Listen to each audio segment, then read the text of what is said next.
But I see your true colors shining through. Kancane umuntu uyavela amahle naye ngoku kuyabonakala uba uyambona umpumelelo umuntu kanye anguye noba ewe bembona before ba okay lo mfana ufuna isithembu wara but then ngoku naye wangena wangaphakathi wocelwa kowabo and then wabe sekhulelwa ubhizi nomntana ngoku and inside ngaphakathi and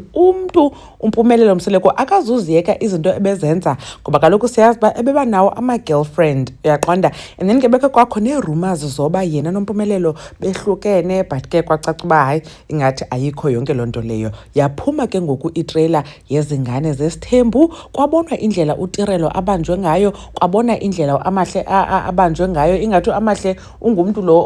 ohambayo wathiwa xhakamfu uTirelo yena ubanjiwe solid mbambo niyayiva. So into yenza uba ndenze le video ke bethi ndicula le ngoma ndicula eqaleni kwale video ngeyoba uAmahle posted a video on her TikTok and then wabhala uba I wish I was a boy ngihambe ngilala ngibe nezintombi eziningi bese ngicasha ngokuthi ngifuna isithembu mase ngiba iqonqela lomfana elingaphani imali. Hayi cace nasesidengeni ke lebethunana uba ubhekisa kumntu wakhe uSibindi because uSibindi ngiloko kuthiwa ulala namantombazana amaninzi uthanda amantombazana and ungiloke uthi ufuna isithembu so usithela ngaloo nto leyo. Now into ke ngoku esisayothukayo yileyo bakanti uStinji nalapha ngasemalini kodwa ke bengenokothuka ngoba kaloku uTirelo wayesivezele ba uSibindi akasapoti umntana umamakhe uyakhalaza ngoba uku-medical aid yakhe naxakho amayeza afuna i-co-payments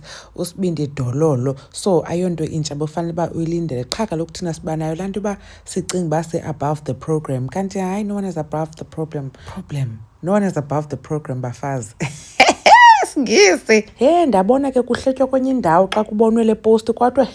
uAmahle becinga bafana ungena emalini ngenxa yoba uSibindi engowakwamseleko embona esetivini mhlawumbi becinga bafana binoba imali ezawupopa kanti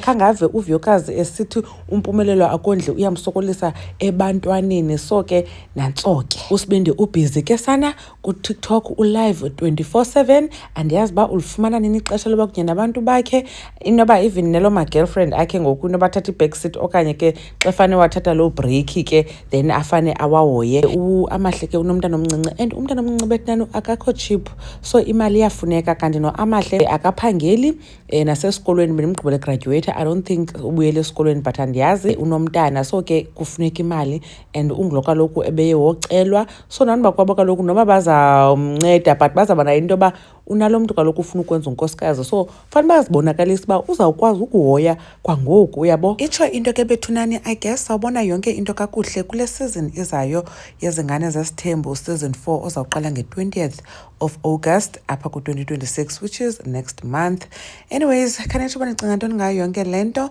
uMamgobhozi uyabula kakhulu ngothi nibukele le video ndanibona kwivideo elandelayo. Bye.